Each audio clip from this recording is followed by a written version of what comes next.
Hi everyone, Melissa Crook here, design team member for Bello's Designs. Today we're going to be making this super fun infinity card. They're also sometimes called never-ending cards, but I've seen them called infinity cards, so that is what we're going to be making. I'm using almost all of the new Lavinia release, and I'm using all of the new Elements ink colors as well. But this card is pretty fun, a little bit time consuming, so I'm going to try to keep it as fast as I can. But we will go step by step with each card panel and detailed instructions of how to put this card together. So, pretty fun. Let me go over the supplies first that we will need. So we'll set that to the side. First supply, I'm going to go over this, but this is my template that I use to keep myself on track of knowing what goes where. So it's handy to make yourself one of these if you're going to try to make these cards. It's easy to get messed up about what goes where. So I have front written on here and my arrow showing that this is how it opens. So next opening is number 2. I like to put my sentiments right here in one of these spaces. This area will show from number 3, so you want to design your card with something that's going to show through here that matches the previous side or coordinates with it. And then this is your back, and you can design this as well however you like. So I have my template. You will need some paper. I'm using this craft paper by Craft Consortium.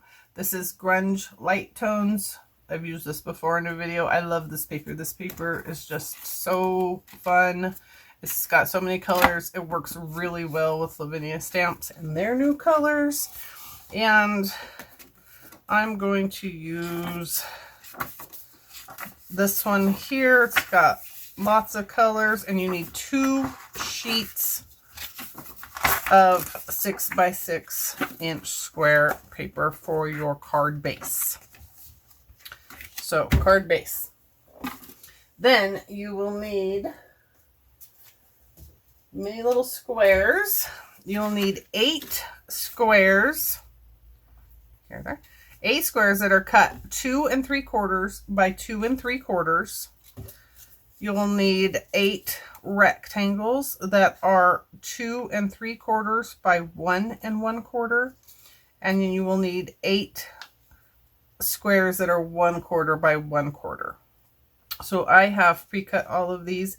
This paper is what you're going to design on, so you'll want to use a good quality card for this. I'm using a 300 GSM card that I've pre-cut. Save time. So I'm going to set those to the side.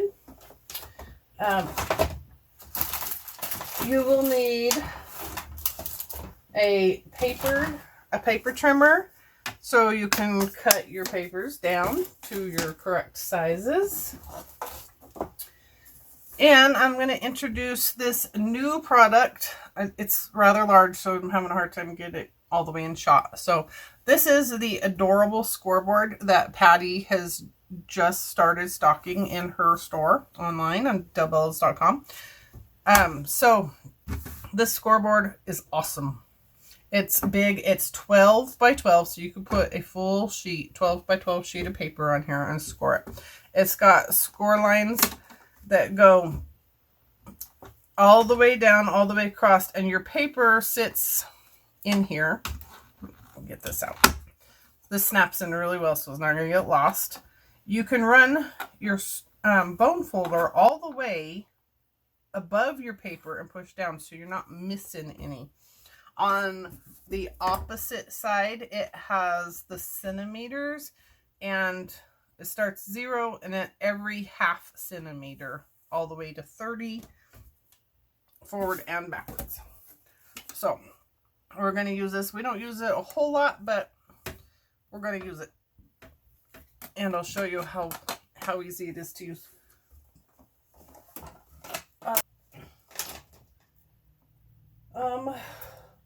You will need some glue. For sure, you need some strong adhesive for putting your card together. I recommend glue. I'm using the Ultra Bond adhesive. And for the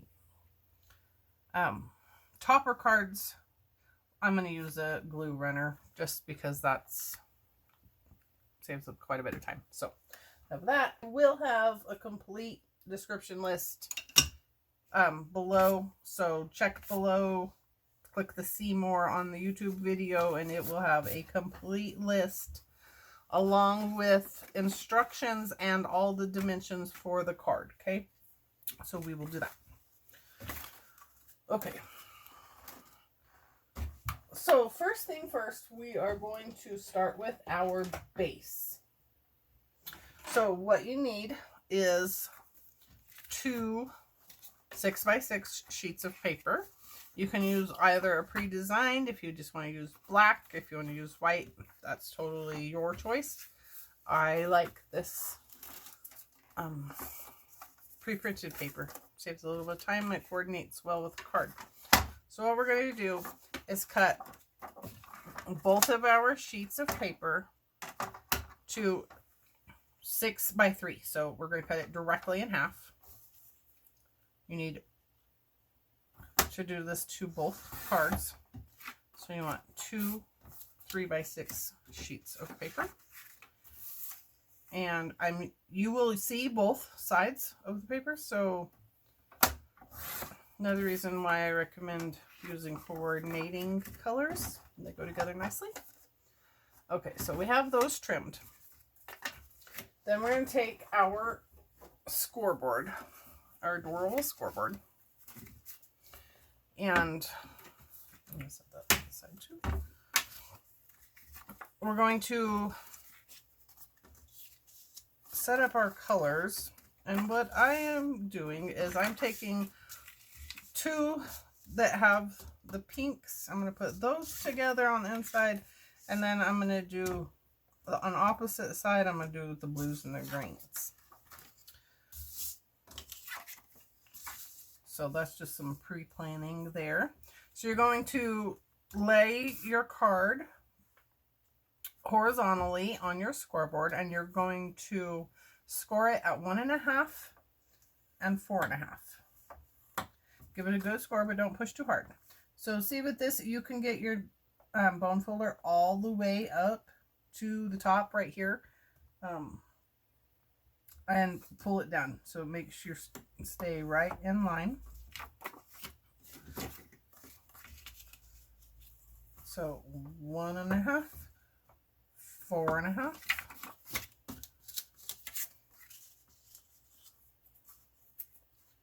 1.5, 4.5, and all 4 sheets. 1.5, 4.5. Okay, now on 2 of your sheets, you're going to take and make a tiny little mark at 1.5 on both sides. This is so you know where your adhesive goes. You don't have to do this, but it's nice to give yourself a little mark. Okay, so that's that. So it's all we will need this scoreboard for. And then you're going to take your bone folder,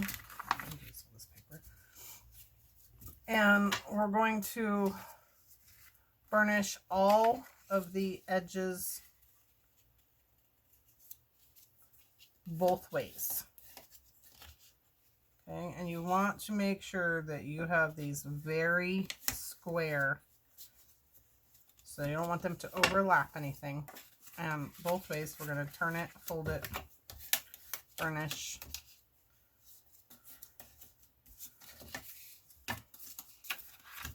All 4 sheets.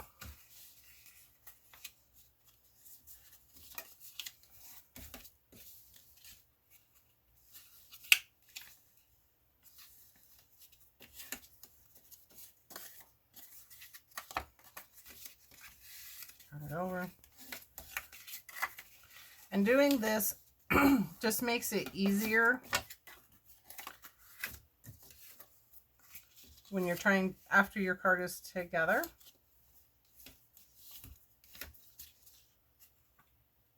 Makes it flip a lot easier. So.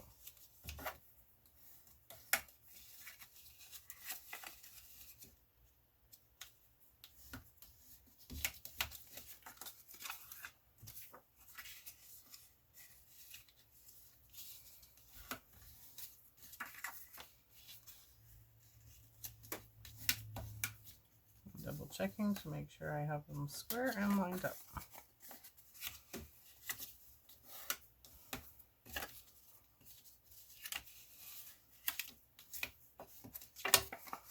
Okay, pretty easy. Make sure all those are good. And then find your 2 with the marks. And what you're going to want to do, and I find using my mat helpful for this stage because it has all these wonderful straight lines. And line those up. You'll want to take your adhesive. We're going to put adhesive on all 4 corners. You want to stay above your little marks on your top line and below your marks on your bottom card. So I find it easiest to start, oops, be careful. At that point, you go up to your burnish line and fill in your glue.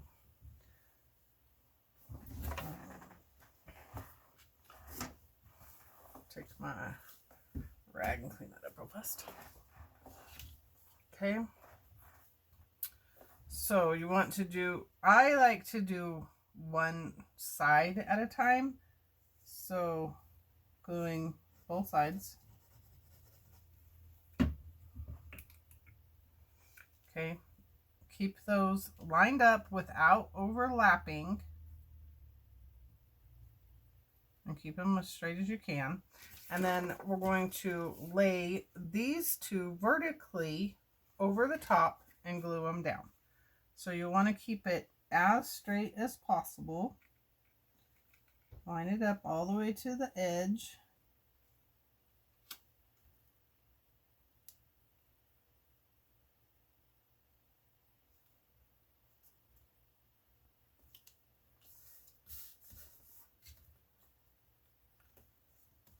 So now I have this weird mark right here.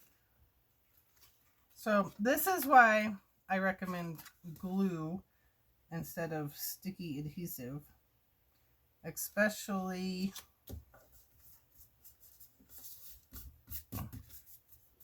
unless you're professional at this card making business here. Excuse me. Okay, and now we're going to glue our other side from the burnish line over to our little mark.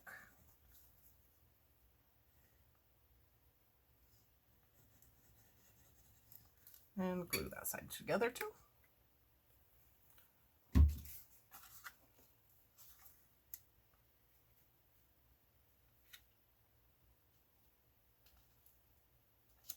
And line that up and glue it down.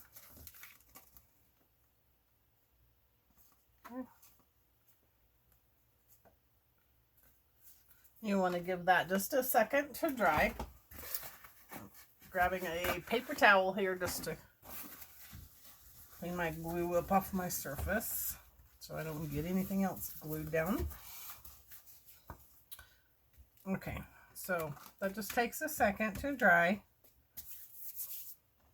After it's dry, see right now, because I'm me and I flip everything and I can't keep it still. This is where having your template is important. So you know that you can see your burnished lines. You want to keep those going the same direction. So we're going to open our card up, flip it, and then we're going to just give all of that a quick little burnish. Make sure you give it time to dry. Okay. And then it's going to go, so we know that it's going this way. And now we know that it's going to go this direction. And this is where you want to make sure your glue did not go up on your card. Okay. So when you flip it, you want to burnish all of these down.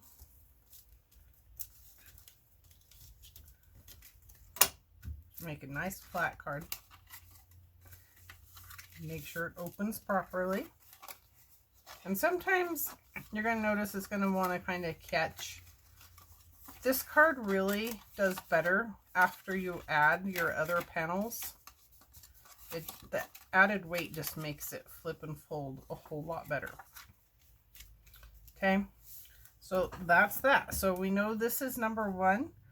I'm just going to put a number 1 right in the front, and it goes this direction.